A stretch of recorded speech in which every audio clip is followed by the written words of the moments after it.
Bonjour à tous et bienvenue à ce webinaire Addiction et milieu professionnel. Je vous propose de patienter quelques instants, il n'est pas tout à fait 10 heures. Nous attendons environ 500 personnes aujourd'hui pour ce webinaire. Donc je vous propose de patienter quelques instants, le temps que tout le monde puisse se connecter. Nous sommes à peu près déjà à 150 personnes connectées, ce qui est déjà bien, mais il nous en manque 350. Donc voilà, je vous propose de rester tranquillement derrière votre ordinateur. Profitez-en pour aller vous servir un petit café. Et nous allons commencer dans quelques instants.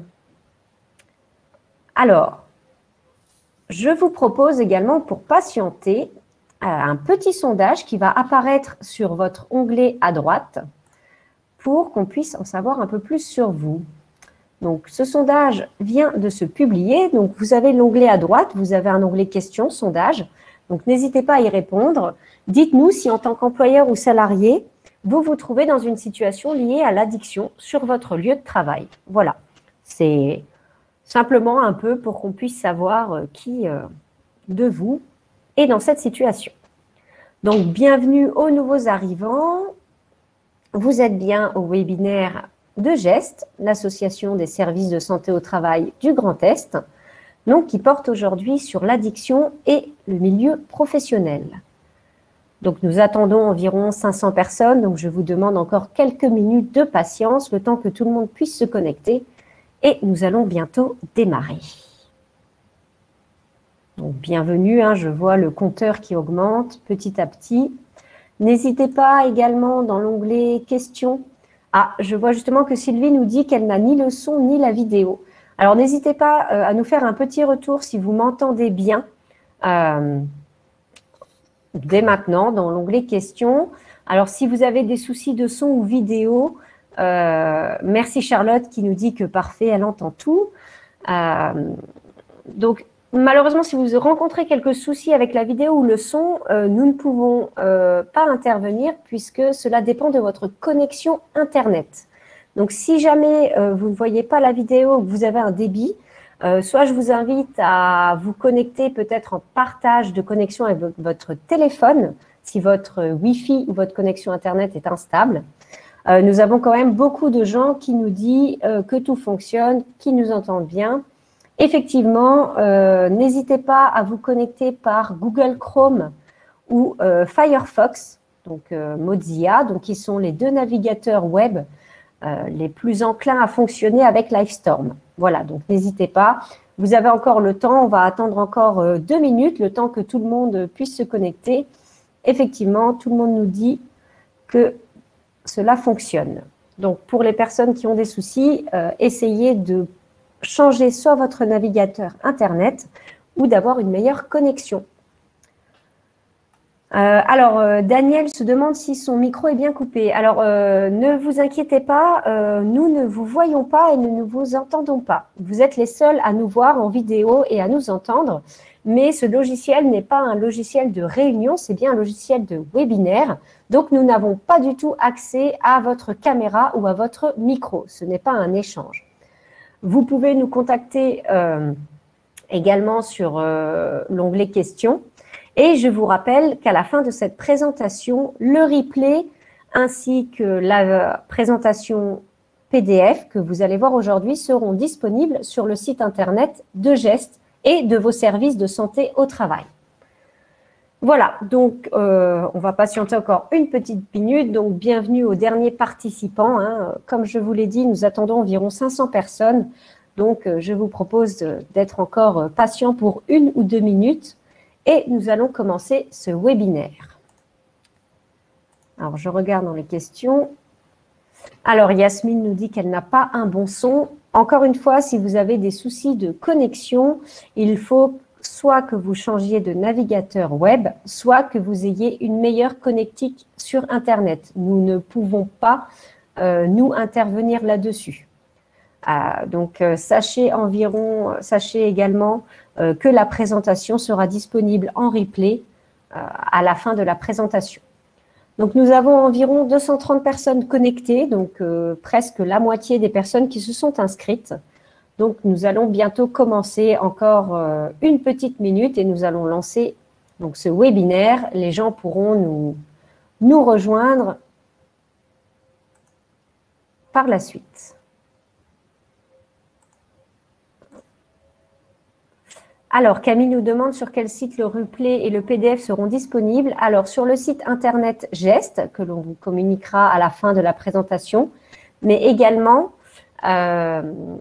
sur les sites de vos services de santé au travail. Voilà, vous recevrez également un lien directement par Livestorm pour avoir accès au replay. Alors, je vous propose de commencer. Il est 10h05. Voilà, nous avons environ 230 personnes en ligne. Donc, on va laisser le temps aux autres personnes de se connecter et de nous rejoindre. Mais je vous propose de le démarrer dès à présent.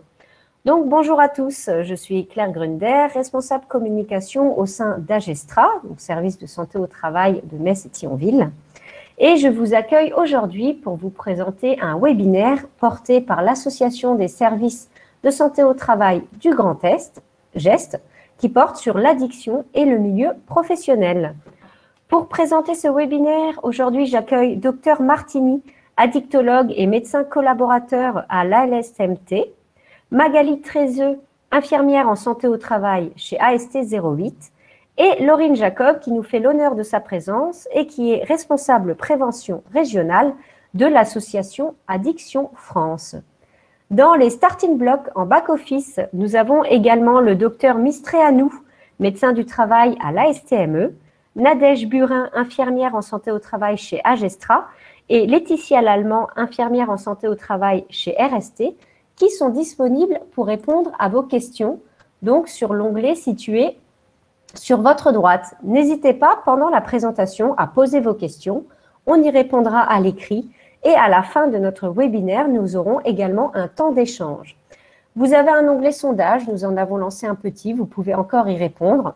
N'hésitez pas, donc ces onglets se trouvent sur votre droite. Alors, qu'allons-nous voir aujourd'hui dans ce webinaire? Tout d'abord, nous allons vous parler des idées reçues et des représentations que nous avons des addictions. Puis, nous ferons un focus sur la définition. Qu'est-ce que signifie être addict aujourd'hui? Nous vous parlerons bien entendu de l'addiction et du travail. Et en cette période de pandémie qui dure déjà maintenant depuis presque un an, nous ferons un focus également sur la Covid-19 et le télétravail et l'impact que cela a pu avoir sur les addictions. Nous vous parlerons plus en détail du cannabis et de la boulomanie.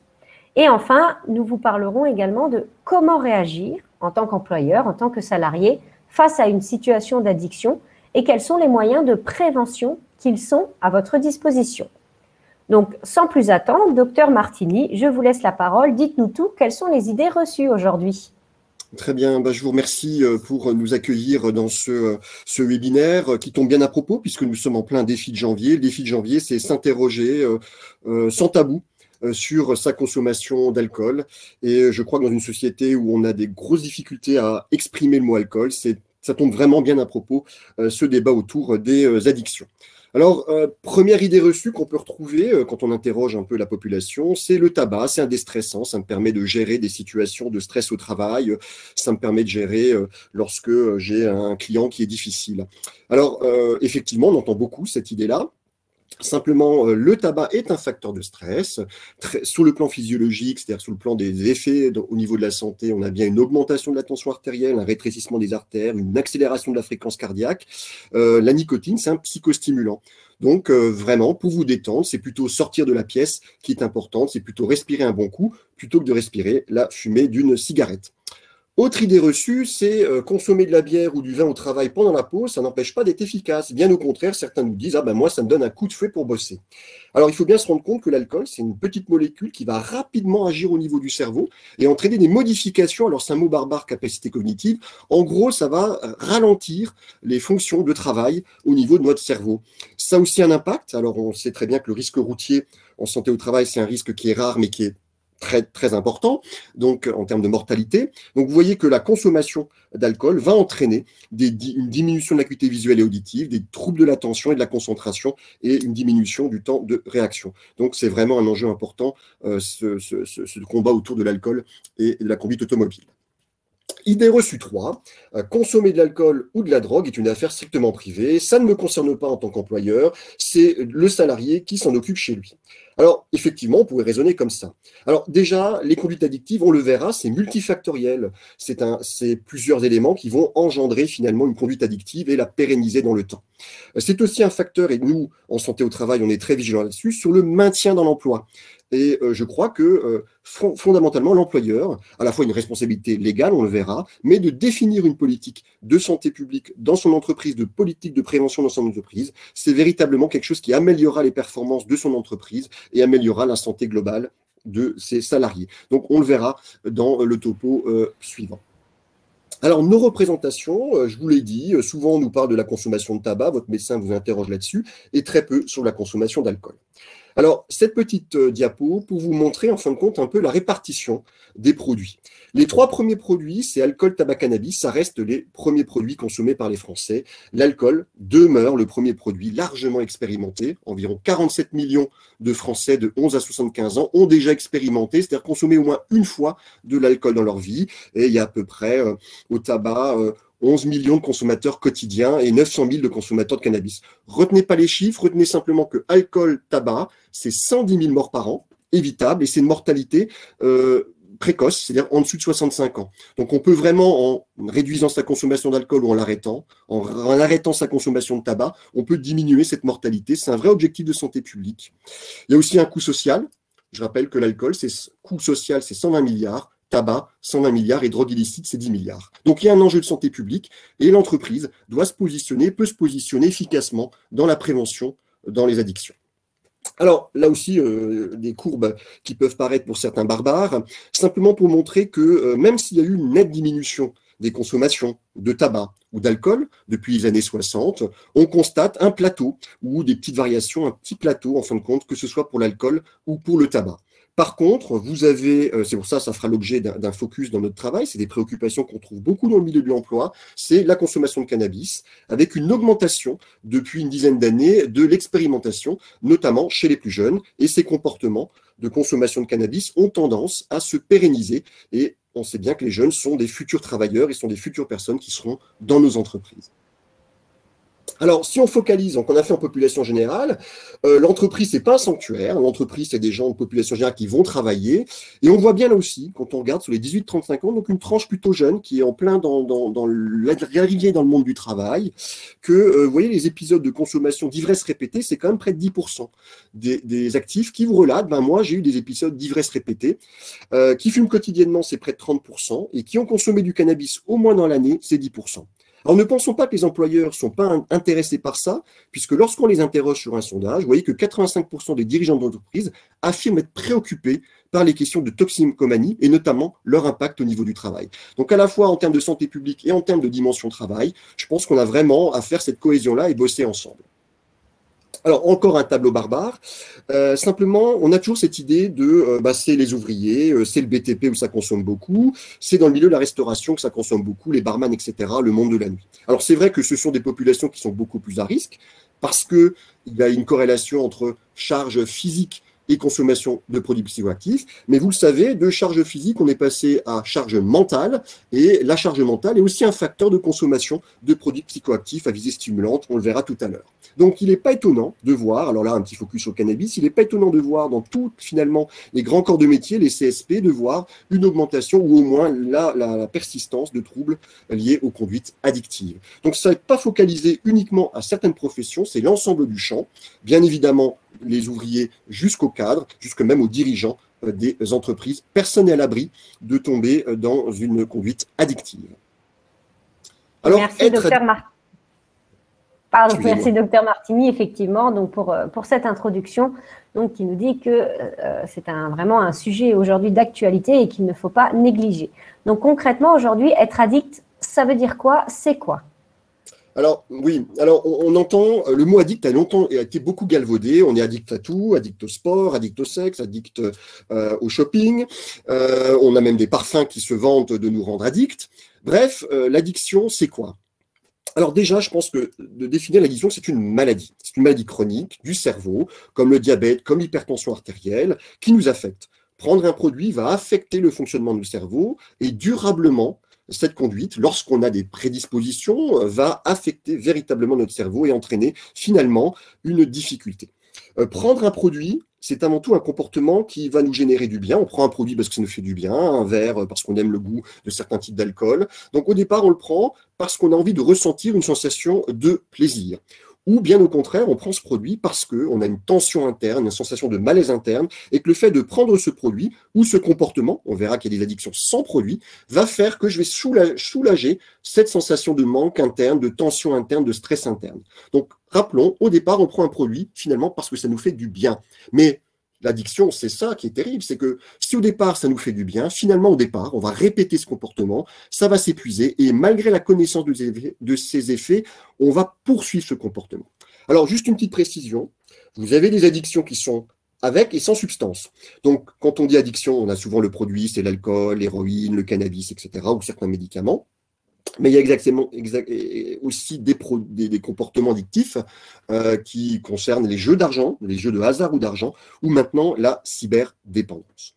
Alors, voilà, je pense qu'on peut résumer sur ces quelques dias, c'est le besoin l'emporte sur le désir, où il n'y a plus de la notion de plaisir, comme certains peuvent nous le dire, et on est vraiment à la recherche, au lieu de gérer nos émotions, on les gère, ces émotions, par une sensation. Qu'on soit anxieux, déprimé, eh ben, on va prendre le produit et on va donner une sorte d'euphorie. L'euphorie, c'est une sensation, c'est pas une émotion. Et finalement, le produit ou le comportement va envahir du champ du plaisir et on va être focalisé, on va perdre le contrôle. Tout notre organisme, tout notre psychisme va être tourné vers la prise du produit qui devient prioritaire et impérieuse. Donc, c'est vraiment des personnes qui ont connaissance de leurs difficultés, mais qui vont être, si vous voulez, accrochées à ce produit, accro-addicts. Voilà. Donc, on ne devient pas addict comme ça. C'est la conjonction de trois facteurs qui vont s'intriquer plus ou moins selon les personnes. Déjà, la nature du produit. Tous les produits ne rendent pas addict de la même façon. Le tabac est un produit qui va rendre addict, donc dépendant, donc très rapidement. L'alcool, ça peut mettre plus de temps. Le cannabis aussi. L'héroïne va rendre, ou la cocaïne, très rapidement dépendant. Donc la nature même du produit va engendrer des niveaux de dépendance. Alors, certains parlent d'addiction alimentaire, de chocolat, etc. Effectivement, c'est plus des troubles du comportement alimentaire. Donc la nature du produit joue. L'individu, tout le monde, d'accord, nous sommes différents, nous avons des histoires de vie différentes, nous avons des fragilités qui sont différentes, nous avons aussi des points positifs, des compétences psychosociales différentes, et le poids génétique aussi peut jouer. Alors tout de suite, attention, il n'y a pas un gène de l'alcool, il y a probablement plusieurs facteurs génétiques qui pourraient entraîner finalement une plus grande fragilité lorsque je vais prendre un produit. Enfin, l'environnement, et là l'entreprise se situe dans cette partie de l'environnement, eh ben, un contexte de vie familiale difficile, ou si l'alcool est présent très précocement dans nos vies, sur nos tables, ça peut être un facteur d'entraînement, des séparations, des licenciements, des difficultés au travail, sont des facteurs qui vont pouvoir nous amener à recourir aux produits.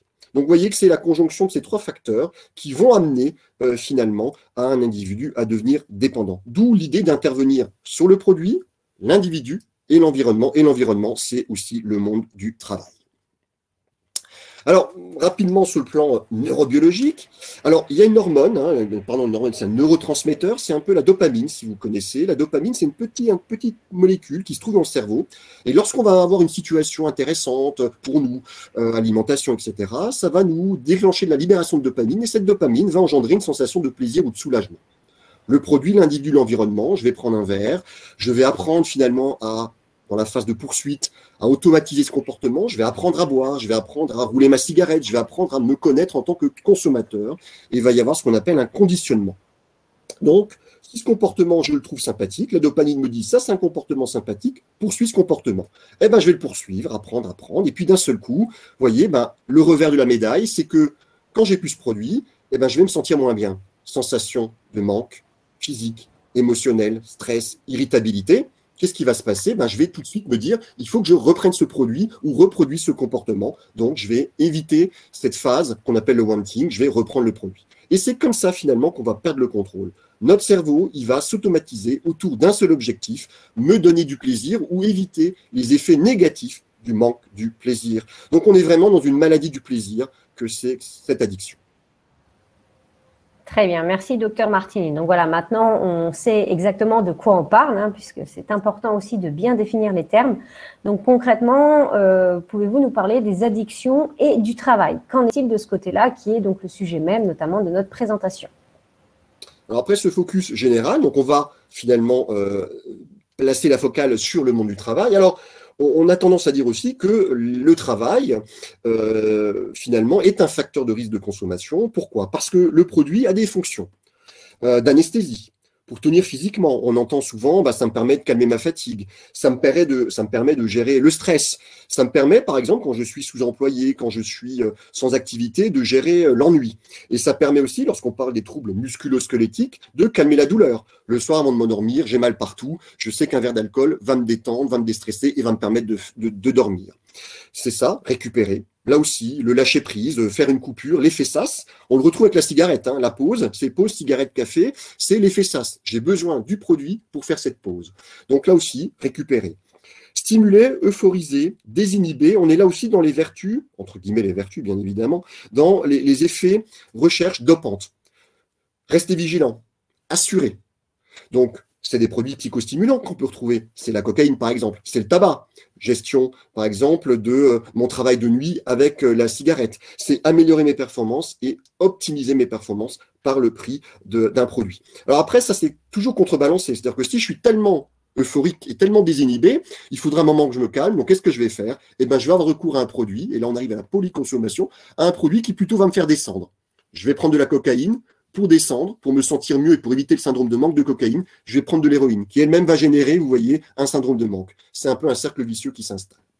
Autre chose, et ça on le voit de plus en plus apparaître, par le biais de ce mot barbare anglais, l'afterwork, on voit apparaître aussi la consommation de produits psychoactifs, notamment l'alcool, comme un moyen d'intégration, d'entretenir la convivialité. Je veux être comme les autres. Si les autres vont consommer, eh ben je vais consommer.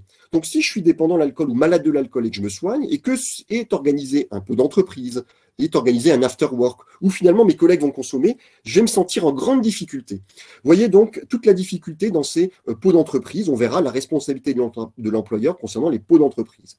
Donc c'est aussi une stratégie de présentation de soi. Qu'est-ce qu'on va dire si je ne bois pas d'alcool? On va me dire, tu es malade? Ou alors si je suis une femme, excusez-moi, stéréotype, elle est peut-être enceinte. Vous voyez, donc il faut être vraiment très vigilant sur ces idées reçues. C'est un facteur aussi d'intégration, ça ne devrait pas l'être.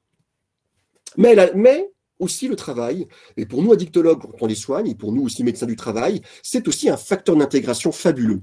Et je crois qu'il faut aussi le dire, il n'y a pas que le versant négatif du travail, il y a un versant positif. Le travail nous fixe un cadre, nous fixe des limites de consommation, nous fixe des règles en lien avec notre société et notre environnement.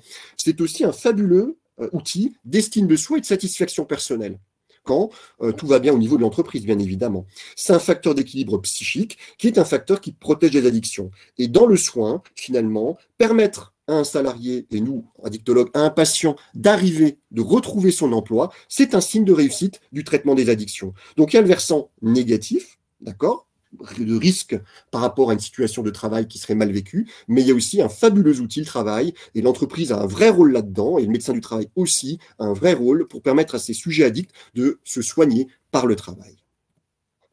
Alors, ça affecte comment l'addiction?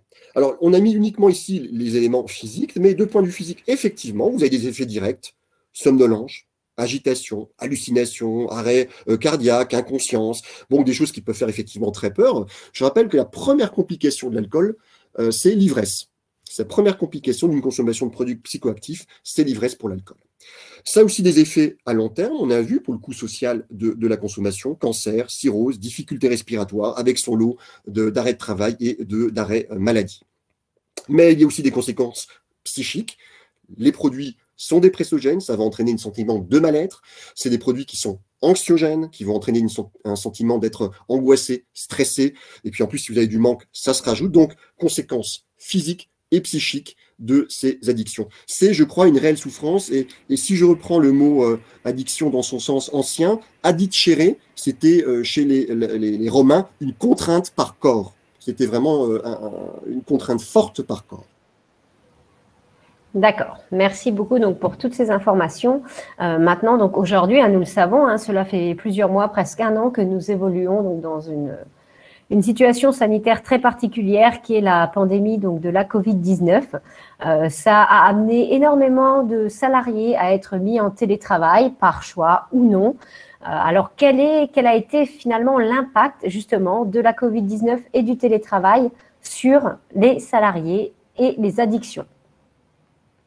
Merci. Effectivement, on est dans une situation qui se poursuit, une situation un peu difficile sur le plan sanitaire, bien sûr, mais aussi sur le plan personnel, puisque cette situation sanitaire a engendré des privations de liberté. On a parlé au départ de distanciation sociale qui faisait qu'on ne devait plus rencontrer de monde à distanciation physique. On peut rencontrer du monde, mais en maintenant un seuil de 2 mètres maintenant. Donc, ça a été quelque chose d'extrêmement perturbant. Je rappelle que l'homme est un être grégaire, nous sommes un être social.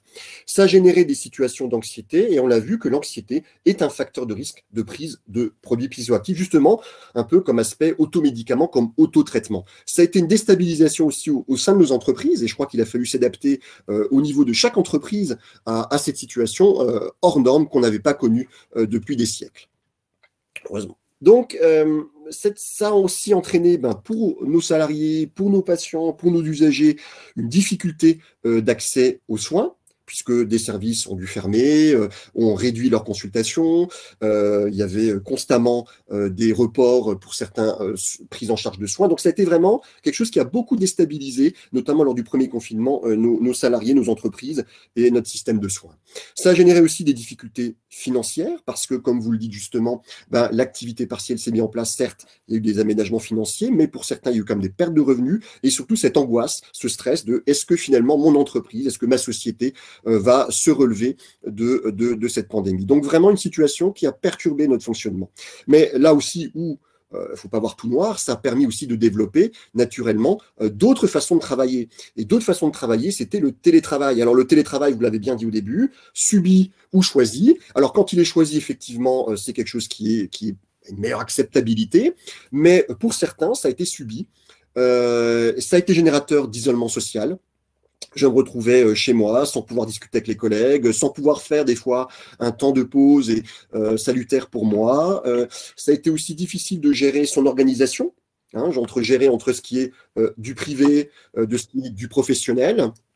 Vraiment, ça a été un facteur qui peut être très déstabilisant. Il a fallu s'adapter à ce nouveau mode. Ça a été du côté des salariés, mais ça allait aussi du côté des managers qui ont dû trouver d'autres façons de manager leurs équipes à distance. Ça a été la révolution numérique aussi, avec des nouveaux outils. Le webinaire ici en est un exemple criant. Donc, bien sûr, qui n'a jamais rêvé de travailler chez lui? Mais du coup, on perd certaines limites de la consommation de produits. Finalement, je suis derrière mon écran, je peux fumer, alors que dans mon open space, je ne pouvais pas fumer, puisque on m'interdisait de fumer dans un espace de l'entreprise. Et ça a été aussi un élément qui a fait que les consommations de produits psychoactifs dans cette période-là, ont pu effectivement augmenter. Donc, là, on le constate. Vous avez eu les consommateurs les plus réguliers. Ils ont certes, en tout cas, il n'y a pas eu une baisse de consommation. Il y a eu plutôt soit un maintien, soit une augmentation des consommations de tabac et d'alcool. D'ailleurs, quand on regarde le parallèle, c'était la vente de substituts nicotiniques pour arrêter le tabac. On a vu que cette vente de substituts nicotiniques s'est plutôt effondrée pendant cette période-là. Le cannabis, là aussi, on pensait que malgré le confinement, les restrictions, on en aurait moins. Il y a eu une disponibilité quand même de l'offre et les gens ont maintenu cette consommation de cannabis. Les médicaments psychotropes, alors là, c'est un point de vigilance pour nous, puisqu'on a eu effectivement une augmentation de consommation d'anxiolytiques, d'antidépresseurs et de somnifères, à suivre par ailleurs. Et ce qu'on n'attendait peut-être pas, c'est effectivement le report sur le poker en ligne.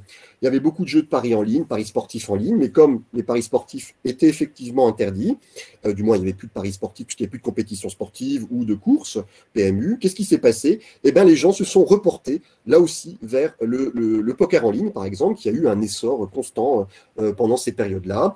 Vous voyez, une nette augmentation parce que c'est plus simple, parce que je suis devant mon écran, parce que je suis devant mon ordinateur. Il y a moins de cloisonnement entre vie privée et vie professionnelle. Ça implique que nous, managers, nous, services de santé au travail, on doit être vigilants et on doit aussi nous adapter à cette nouvelle façon de travailler. Donc, c'est proposer bien sûr des actions de sensibilisation, c'est toujours être vigilant, on le verra dans la suite du topo qu'on vous a construit de manière pluridisciplinaire. C'est toujours préserver ce contact et ce lien. Je pense que c'est très important. Nous sommes des êtres de lien social. Ce lien, c'est par le téléphone, c'est par des visioconférences régulières, c'est par du café du matin à distance et pas les apéros web. D'accord, où les apéros web étaient souvent l'occasion de consommer un alcool. On peut consommer un apéro sans alcool, c'est possible aussi, c'est même plutôt souhaitable.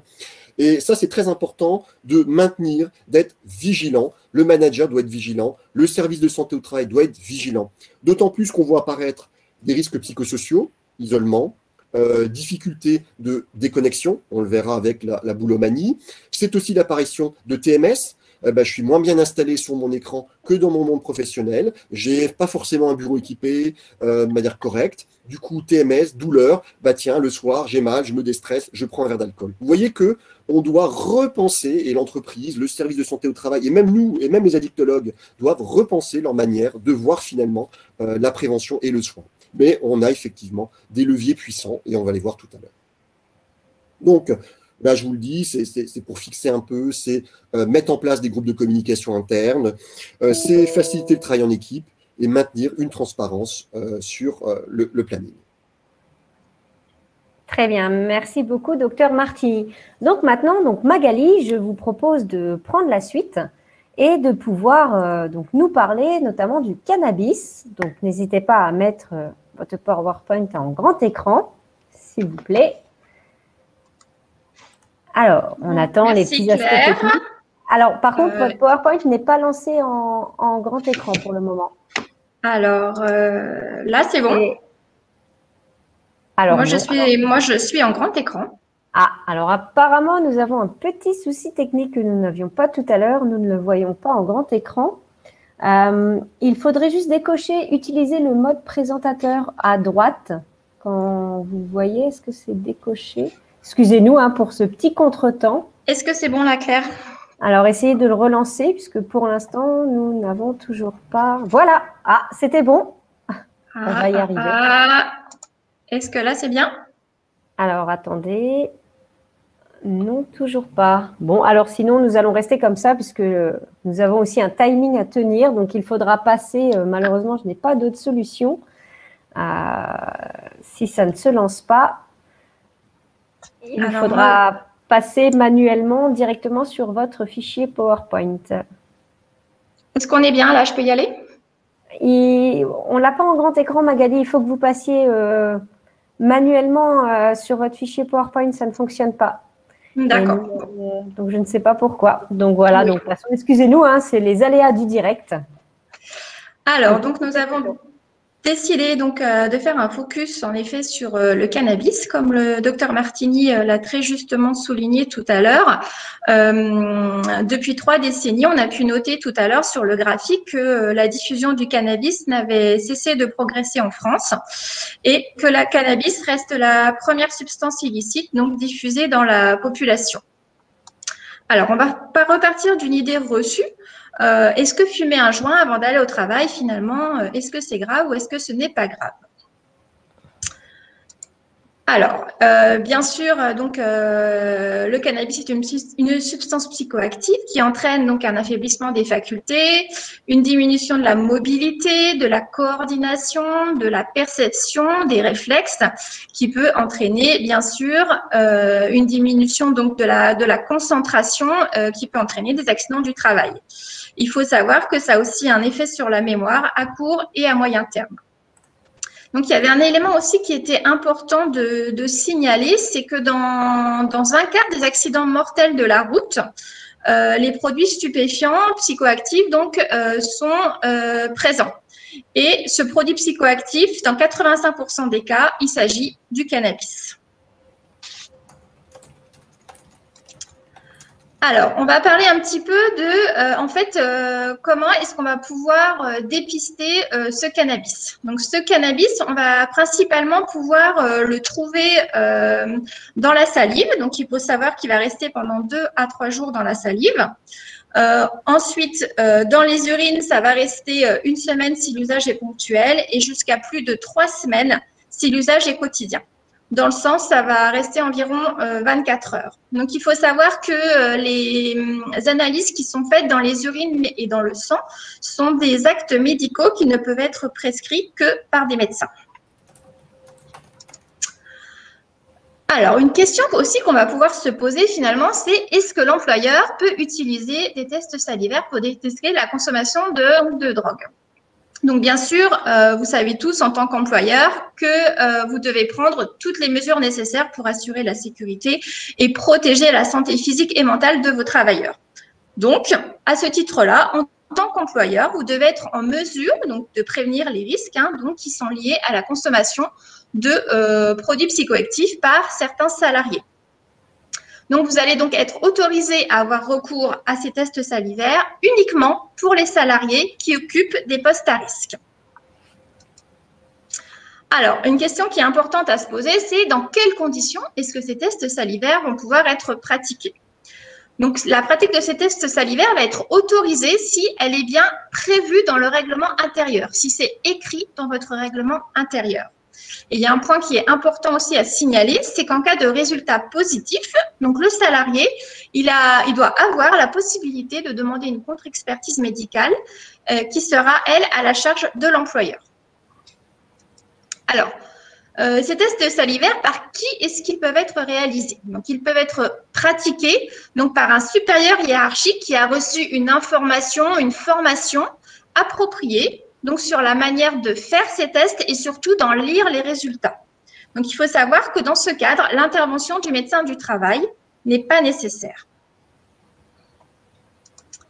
Alors, bien sûr, donc c'est bien, on a fait les tests, mais finalement, c'est quoi l'intérêt de ce dépistage? Donc, ça va être de pouvoir ouvrir le dialogue avec votre salarié. Ça va être peut-être une prise de conscience aussi pour le salarié lui-même. Vous allez pouvoir donc orienter la prise en charge, donc vers le médecin du travail qui, lui, pourra orienter ensuite vers l'addictologue aussi. Et en collaboration avec le médecin du travail, il pourra aussi y avoir un aménagement de poste si besoin.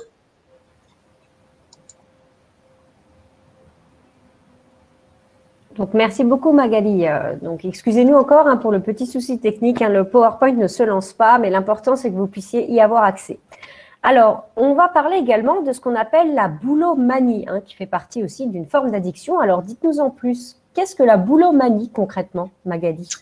Alors, la boulomanie, en fait, ça vient d'un nom anglais un petit peu barbare, donc en fait, qui veut dire l'addiction au travail. Donc, c'est en fait une contraction du mot work et du mot alcoolisme qui donne workaholisme. Donc, c'est de plus en plus présente dans le monde du travail. Donc, en fait, vous, en tant que manager ou en tant qu'employeur, quels sont les signes qui vont pouvoir vous alerter? Donc, en fait, vous allez avoir un salarié qui a un rythme de travail effréné, quelqu'un qui arrive très, très tôt au travail et qui reste très tard le soir. C'est quelqu'un qui ne peut pas s'empêcher de travailler. Et tout ça, ça va entraîner quoi? Ça va entraîner bien sûr une détérioration de la vie de famille, puisque bien sûr, puisqu'il est présent au travail, il n'est pas présent à la maison. Et ça va aussi entraîner des problèmes de santé. On va un petit peu donc développer ici sur la slide que nous avons. Donc, en fait, qu'est-ce que ça va pouvoir développer comme problème de santé? On va avoir des ulcères, des dépressions, des troubles du sommeil, bien sûr, et ça va pouvoir aussi entraîner des maladies cardiovasculaires. Donc, sachant qu'il y a aussi donc des personnes qui vont prendre des produits psychoactifs pour pouvoir tenir aussi longtemps. Donc, en fait, c'est des personnes qui vont ne pas pouvoir se déconnecter. Donc, en fait, c'est des personnes qui vont, en dehors des heures de bureau, qui vont se connecter à leur PC, à leur téléphone, pendant les heures de repas et même pendant les congés. Donc, surtout, en tant qu'employeur, il faut vraiment être vigilant à cette boulomanie et bien veiller au droit à la déconnexion. C'est vraiment un point très important, surtout à l'heure actuelle. D'accord, effectivement. Et donc maintenant, concrètement, on a eu les questions ont été posées en aparté. Donc, que faire? Quelle est l'attitude à avoir? Quelles sont les démarches à faire quand je suis un employeur face à un employé dans cette situation d'addiction ou si je suis un salarié? Donc, justement, voilà, maintenant, donnez-nous les idées? Alors, en effet, le rôle de l'employeur à ce moment-là, donc ça va toujours quand même d'être attentif. L'employeur, il va falloir qu'il repère, qu'il l'observe. Alors souvent, il y a des petits signes qui étaient déjà là bien avant, mais qui sont pas toujours évidents à repérer. Donc, qu'est-ce que ça va pouvoir être? Ça va pouvoir être quelqu'un qui a des absences courtes et répétées. Ça va pouvoir être des retards qui vont sur la semaine être plusieurs retards dans la semaine. Ça va être quelqu'un qui va avoir du mal à rentrer dans l'activité, du mal à se mettre au travail. C'est quelqu'un qui va plus être à l'heure. Voilà, en fait, l'absentéisme, le retard. On va pouvoir aussi noter parfois une irritabilité qui va quand même être plus marquée. Alors aussi, on va pouvoir avoir une personne qui est soit hyper excitée, très volubile, ou alors au contraire, une personne qui est complètement prostrée. On va pouvoir aussi donc voir, alors il y a des signes comme les troubles de l'élocution ou des propos incohérents ou inadaptés. Donc là, je vais faire un petit aparté en tant qu'infirmière. Il faut aussi savoir que ces troubles de l'élocution, des fois, ça peut avoir une cause médicale. Hein. On peut faire un AVC, on peut avoir des problèmes avec le diabète. Donc le trouble de l'élocution, il faut pas toujours non plus lier ça, bien sûr, à la prise de produits psychoactifs. Donc, trouble de l'attention et de la concentration, ça, Monsieur Martini l'a longuement développé tout à l'heure. Modification des fonctions exécutives et décisionnelles.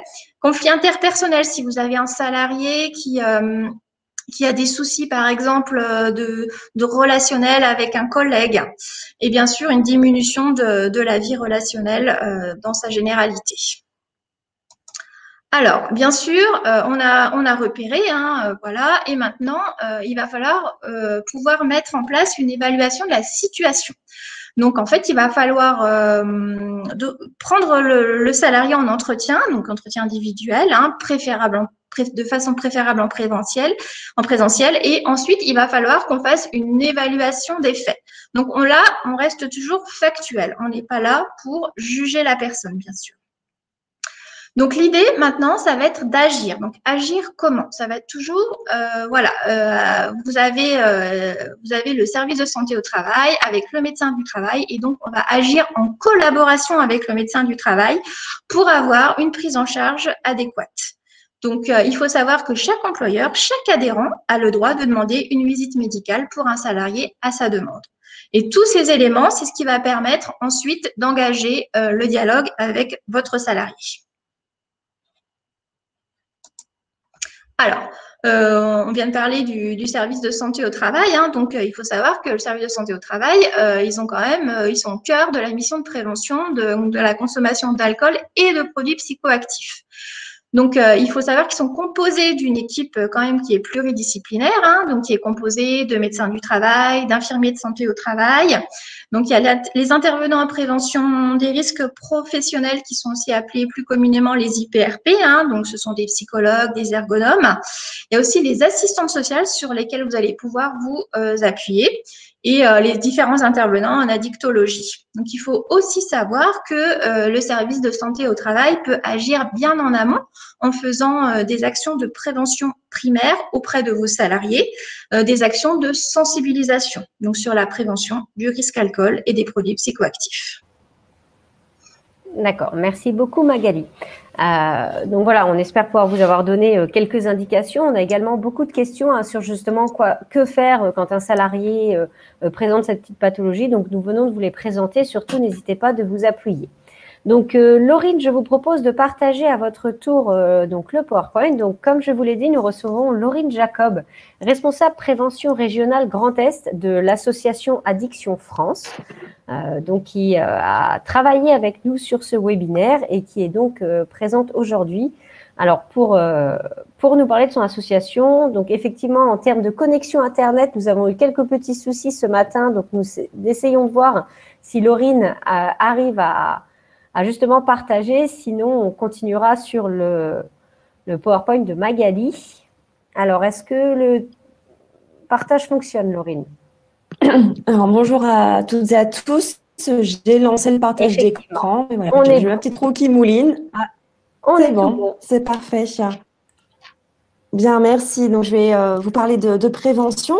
Avant de commencer, donc, je vous propose de brièvement vous présenter l'association Addiction France, d'autant plus que peut-être que vous nous connaissez, puisque en fait, précédemment, nous nous appelions ANPA, Association nationale de prévention en alcoolologie et addictologie. Et donc, depuis le 1er janvier 2021, nous sommes à présent Association Addiction France. Donc, ça représente 1600 salariés répartis sur 90 établissements dans 70 départements. Donc, vous pouvez voir que nous sommes présents au niveau du territoire national. Nous disposons d'équipes pluridisciplinaires, donc aussi bien donc, des professionnels de santé tels que médecins, infirmiers, également des psychologues et aussi des travailleurs sociaux, éducateurs spécialisés, CESF ou encore des chargés de prévention. Et nous intervenons donc sur 3 missions principales, à savoir le soin spécifique gratuit. Donc, nous accompagnons des usagers dans la réduction ou l'arrêt de consommation, que ce soit alcool, tabac ou autres produits psychoactifs. Nous proposons des actions de prévention et également des actions de formation. Donc voilà, l'ivresse et les conduites addictives de manière générale doivent être perçues comme des risques professionnels. Et donc, ça renvoie à la responsabilité de l'employeur. Cela a été évoqué précédemment, l'employeur doit assurer la protection et la sécurité de ses salariés. Donc voilà, l'employeur peut être confronté à différentes difficultés. Donc soit vraiment constater une ivresse, mais ça peut être aussi des difficultés de manière chronique telles que des retards, des absences répétées, des erreurs, des accidents du travail qui peuvent l'interpeller et voir s'il n'y aurait pas du coup d'autres problématiques et peut-être qui seraient dues à des conduites addictives. Il est donc important pour toutes les parties présentes au sein de l'entreprise de comprendre, d'analyser et de réduire ces facteurs de risque au travail avec l'appui des services de santé au travail ou des associations telles que la nôtre. Au niveau du cadre juridique, je ne vais pas vous lire tous les articles, mais vous pouvez voir que dans différents codes, donc code du travail, code pénal, code civil, code de la route et code de la santé publique, il est fait mention donc ou référence à la responsabilité de l'employeur en matière de protection de la sécurité et protection de la santé physique et mentale de ces travailleurs. Il y a également quelques dispositions qui interdisent bien la consommation de certains produits sur le lieu de travail. Au niveau des documents juridiques et outils à disposition de l'employeur, donc l'employeur peut l'inscrire voilà, dans certains documents au sein de son entreprise qui sont accessibles du coup par les salariés. Donc nous avons recensé le document unique d'évaluation des risques, l'encadrement des boissons alcoolisées dans l'entreprise, le règlement intérieur et l'organisation des secours. Donc ces différents documents sont travaillés en interne, donc parfois avec ou souvent avec les instances représentatives du personnel et parfois associés avec d'autres structures extérieures telles que les ARACT par exemple. Et donc dans ces outils, l'employeur peut indiquer le fonctionnement par rapport à la manière d'agir s'il constate des conduites addictives. En termes de prévention, donc le modèle d'intervention doit être global et cohérent. Donc en fait, la prévention, c'est une articulation de ces 3 champs que vous voyez. Donc c'est la sensibilisation et l'information. Donc c'est échanger avec les salariés, c'est les sensibiliser sur les conduites à risque. C'est s'appuyer, on vient de le voir, sur des documents formels, donc régulés en fait par le fonctionnement de l'organisation grâce à un règlement intérieur, grâce au DER. Et c'est aussi la relation d'aide. Donc, c'est si on constate une difficulté chez un salarié de l'ordre donc de conduite addictive, comment on l'accompagne, on ne le laisse pas tout seul, comment on peut l'accompagner, l'orienter. Donc voilà, la prévention, c'est important, c'est l'articulation de ces 3 champs. Pourquoi donc travailler sur la prévention des conduites addictives en entreprise? Eh bien, tout simplement pour maintenir ses salariés dans l'emploi. Pour l'établissement, en fait, c'est garantir la performance sociale, la performance économique, la sécurité juridique. Donc, c'est assurer... on l'a dit tout à l'heure, la protection de ses salariés, c'est éviter les retards, c'est assurer une productivité aussi au sein de l'entreprise, c'est éviter de devoir licencier une personne pour inaptitude. On l'a dit tout à l'heure, donc la prévention s'articule au niveau de 3 champs et il y a possibilité de former, d'intervenir en entreprise, en tout cas pour Addiction France. Donc il y a des actions de prévention et de sensibilisation, donc typiquement des formats de 2 heures auprès de tous les salariés. Donc j'ai bien tous les salariés puisque le docteur Martini l'a dit tout à l'heure, il n'y a pas que certaines catégories socio-professionnelles qui sont concernées. Donc c'est important que tous les salariés soient présents lors d'actions de prévention et de sensibilisation. Des formations actions, Donc, il peut être proposé des formations, là, pour le coup, plus pour des professionnels type manager de proximité, dirigeants. Comment, en fait, je repère, comment j'aborde la question des conduites addictives avec le salarié, comment je l'oriente. Donc, voilà, c'est des compétences à acquérir et on propose des formations en ce sens. Et on peut aller plus loin avec un appui méthodologique, donc travailler avec vous sur des protocoles, la mise en place de projets de prévention, et ceci en collaboration avec les services de santé au travail, selon les besoins et l'état d'avancement en matière de prévention au sein de l'entreprise. L'accompagnement des addictions, donc je fais toujours référence à mon schéma de tout à l'heure. On a vu donc la régulation par différents documents formels internes, les actions de sensibilisation, de formation, et le dernier point, c'est la relation d'aide. Donc il existe différentes structures qui peuvent accompagner les salariés souffrant d'addiction. Donc au sein de Addiction France, nous disposons de XAPA, de centres de soins, d'accompagnement et de prévention en addictologie, de CJC, donc des consultations jeunes consommateurs, donc voilà, dédiées parce que c'est un accompagnement un peu plus spécifique pour ces jeunes et leurs familles. Également des CARUD, des centres d'accueil et d'accompagnement à la réduction des risques pour usagers de drogue, où nous sommes plus dans ce cas-là dans une réduction des risques et des dommages pour ces personnes. Il existe également des établissements de soins résidentiels, si vraiment il y a des personnes qui ont besoin d'être hébergées et accompagnées dans la réduction ou l'arrêt de consommation de produits psychoactifs. Sans oublier, bien sûr, les services hospitaliers, consultations d'addictologie et les médecins de ville, psychiatres et médecins généralistes. Voilà, tous ces professionnels peuvent accompagner les salariés s'ils rencontrent des problèmes de conduite addictive. Pour terminer, voilà la carte Grand Est pour visualiser où se trouve Addiction France dans notre région. Mais pour aller plus loin et pour voir dans d'autres régions où nous sommes situés, je vous invite à consulter notre site addiction-france.org. Très bien, merci beaucoup. Donc, Laurine Jacob, responsable prévention régionale de l'association Addiction France. Merci à tous d'avoir été présents pour suivre ce webinaire. Donc, en conclusion, rappelez-vous que vous n'êtes pas seul, que vous soyez un salarié ou vous soyez un employeur face à une situation d'addiction. Différents organismes et acteurs sont autour de vous, dont en première ligne vos services de santé au travail. Donc, n'hésitez pas à les contacter. C'est très important. Sachez que vous n'êtes pas seul pour gérer cette situation. Nous avons eu alors donc beaucoup de questions pendant la présentation. Je vous rappelle à tous que le replay et la présentation en PDF seront accessibles sur le site internet qui s'affiche à l'écran. Vous recevrez également un mail avec l'accès direct au replay, donc vous pourrez avoir accès à toutes ces informations et également via votre service de santé au travail. Alors, nous avons eu quelques questions qui n'ont pas été répondues à l'écrit puisque celles-ci avaient été laissées pour la fin, donc je vais pouvoir vous les poser. Donc, je vais arrêter le partage d'écran, je vais attendre car on avait une question sur un schéma. Je vais vous poser la première question qui sera traitée assez rapidement. On a donc une personne une salariée qui est souvent en état d'ébriété le soir chez elle. Cette personne est auxiliaire de vie, mais on est alors sur une consommation d'alcool dans le cadre privé. Alors, quelle conduite à tenir quand on est employeur, justement, quand on sait que notre salarié a une telle addiction, mais qu'elle ne le présente pas dans le cadre du travail? Alors, je ne sais pas qui veut répondre, docteur Martini ou Laurine. On va faire à deux voix, c'est une question extrêmement pertinente, puisque c'était tout le lien entre finalement ma liberté individuelle de consommer un produit comme l'alcool par exemple ou le tabac chez moi à la maison et le rôle. On l'a bien vu que souvent ce qui va se passer, c'est qu'il va y avoir un glissement. C'est-à-dire qu'au départ, je vais effectivement consommer chez moi et puis si je perds le contrôle de ma consommation, il va y avoir des répercussions sur mon travail professionnel. Ça a été mis sur des signes très discrets, des retards, des difficultés d'accrocher à mon planning. Donc on voit bien que là, on sera dans cette idée de dire, tiens, qu'est-ce qui se passe? Pourquoi tu es en retard? De repérer des signes souvent très précoces. Et je pense que, je pense que c'est un manager qui a posé la question, c'est évoquer, c'est dire à son salarié, qu'est-ce qui se passe? Je te sens moins bien, sans préjuger du caractère de consommation ou non d'un produit, on a bien vu, ça peut être complètement autre chose, mais d'ouvrir le dialogue, de dire voilà, moi, j'ai l'impression que ça va pas. Qu'est-ce qui se passe?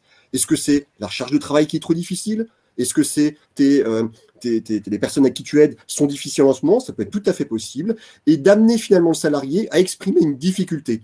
Après, effectivement, on ne peut pas le forcer, le cuisiner sur le grill pour qu'il nous révèle des choses. C'est pas l'idée. L'idée, c'est d'être attentif et de dire voilà, moi, je suis ton employeur, je suis ton service de santé au travail, j'ai conscience qu'il y a une difficulté, j'ai la porte ouverte, tu peux m'en parler et on peut t'orienter vers ton SST ou vers une structure spécialisée de soins. Je pense que c'est ça le mot-clé à retenir, c'est être vigilant, être attentif, poser des questions et pas toujours d'emblée focaliser sur la problématique, même si c'est ce qu'on croit, dire voilà, ça peut être tout à fait autre chose.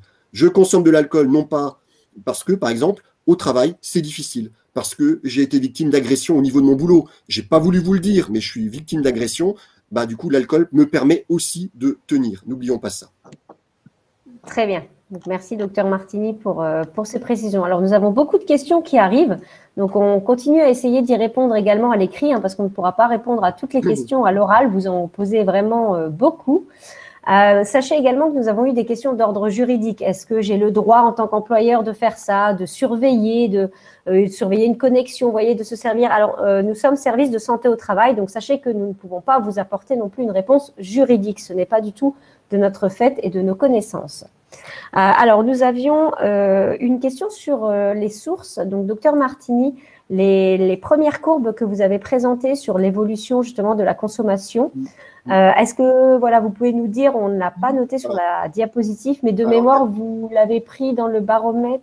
Alors, il y a énormément, alors là, il y a pléthore, hein, vous tapez, alors je ne vais pas citer de marque, je vais la citer quand même, on peut taper sur Google et on a énormément d'éléments qui vont vous apparaître. Alors, il y a un site très important, c'est l'OFDT. C'est un organisme qui va collecter toute une série de données et il publie régulièrement un baromètre santé, il publie régulièrement aussi des chiffres repères clés en population générale. Et puis, vous avez d'autres organismes, l'OFDT+, la MILDECA, c'est interministériel, qui va se charger de focaliser sur certains types de données, de sources. C'est par exemple, effectivement, les sources que je vous ai citées par rapport au monde du travail, que j'ai utilisé sur les consommations dans le monde du travail. Donc, vous avez pléthore, effectivement, de sources à votre disposition, mais l'OFDT vous permet de sortir, effectivement, de manière très, très rapide un ensemble de documents. Et puis, vous avez des sites aussi comme l'association Addiction France qui peut, une base documentaire, vos SST aussi, puisqu'il y a beaucoup d'addictologues dans les SST, peuvent aussi vous aider à avoir une base documentaire à votre disposition. D'accord, merci. On avait une question pour Magali pendant votre présentation qui était de savoir, y a-t-il également un phénomène de stockage du THC au niveau des graisses du cerveau avec un effet de relargage quand la consommation est faite par voie orale, gâteau au cannabis? Alors, là, j'avoue que c'est une question assez pointue. Voilà, c'est une question assez pointue. Je ne sais pas si Monsieur Martini peut m'aider. Alors oui, vous avez raison. La substance psychoactive, c'est la substance qui va finalement donner ses effets. C'est le tétrahydrocannabinol. Et c'est une substance qui est très lipophile. Alors d'ailleurs, ce mot barbare lipophile, ça veut dire quoi? Ça veut dire que ça va se fixer effectivement dans les tissus qui sont riches en graisse. Et les tissus riches en graisse, c'est les adipocytes. Donc lorsqu'il y a des jeûnes prolongés, on a effectivement remarqué un relargage. C'est-à-dire que quand mon adipocyte, quand ma graisse, elle est évacuée, et ben du coup, le THC est évacué et peut se retrouver effectivement dans les urines. Donc on a eu effectivement ces aspects-là de relargage. Ce qui pose question et ce qui explique aussi peut-être le fait qu'on peut trouver dans les urines, lorsqu'on est un consommateur régulier de cannabis, finalement du THC présent 70 jours après, finalement, voilà. Donc c'est vraiment ça qui explique. Donc ça pose effectivement toute la question de si je consomme un joint, est-ce que 6 jours après j'en trouve dans les urines, est-ce que je suis sous l'effet du produit psychoactif ou pas?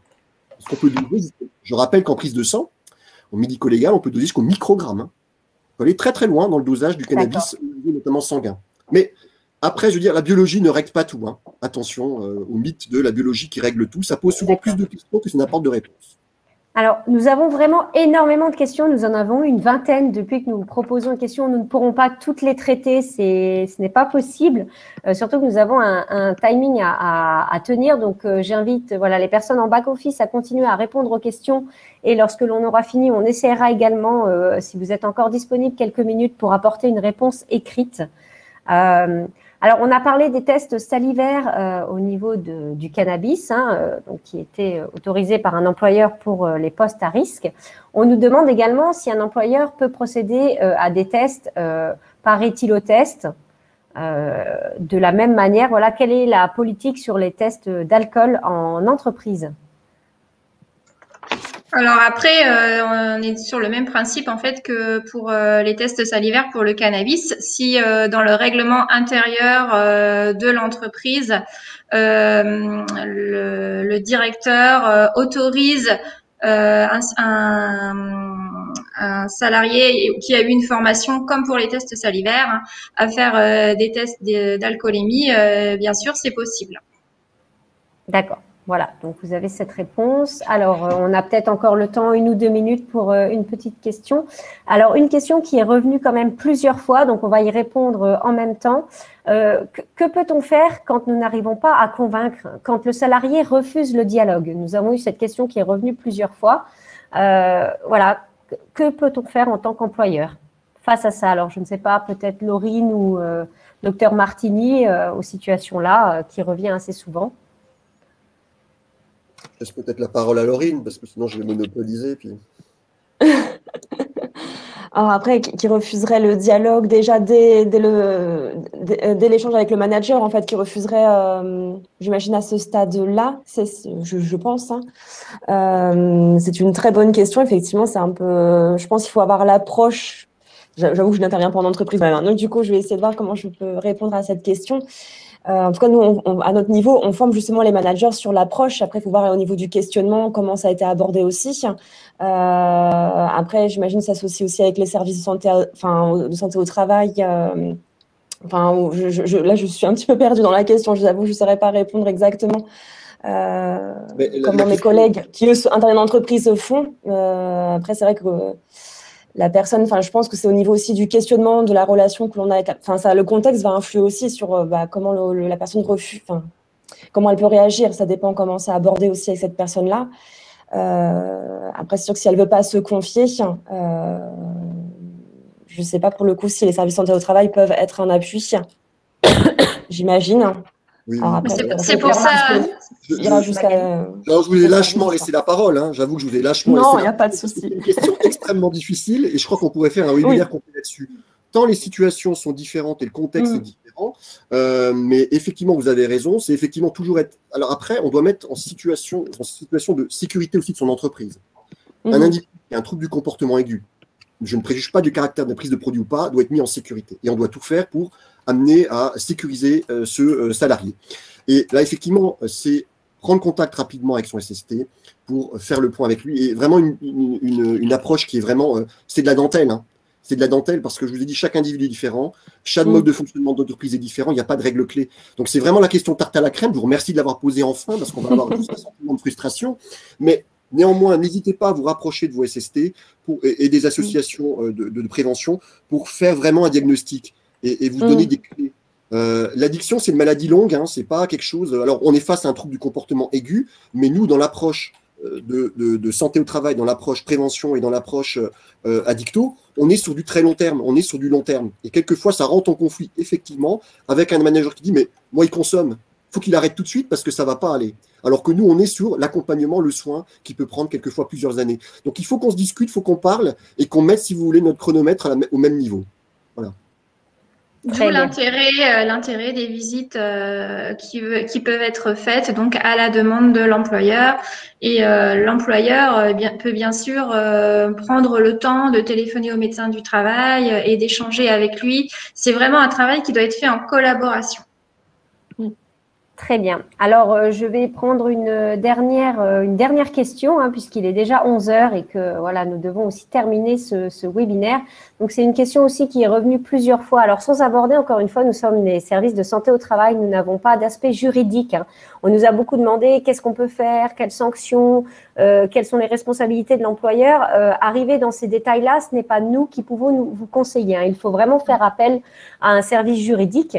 Mais c'est vrai qu'on a quand même souvent la question de savoir s'il n'y a pas de sanctions prévues dans le règlement intérieur, hein, puisqu'on a dit que les tests, les éléments devaient être inscrits au règlement intérieur. Si ce n'est pas le cas, quelle est la meilleure solution à adopter? Donc, je ne parle pas encore une fois d'un point de vue juridique, mais admettons que le règlement intérieur ou le DUER ne présente aucune information sur la conduite à tenir.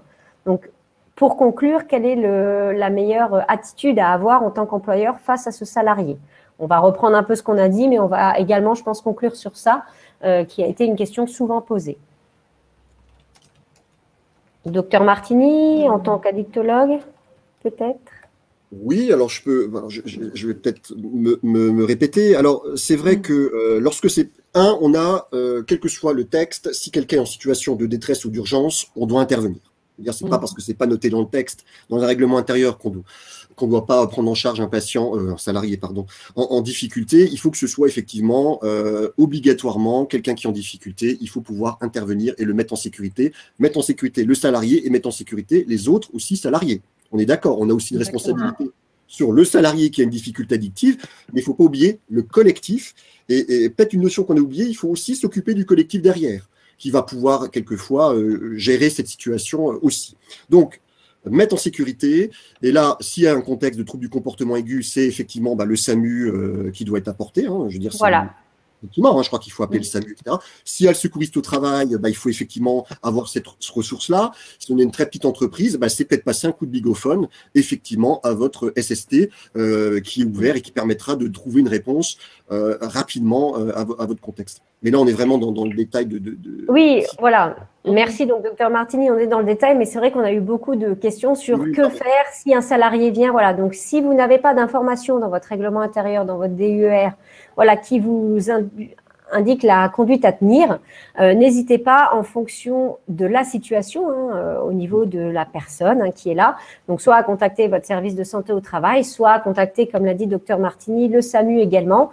Sachez que vous n'avez pas en tant qu'employeur à gérer ça tout seul. Donc, n'hésitez pas surtout à contacter les associations, les organismes qui gravitent autour de vous.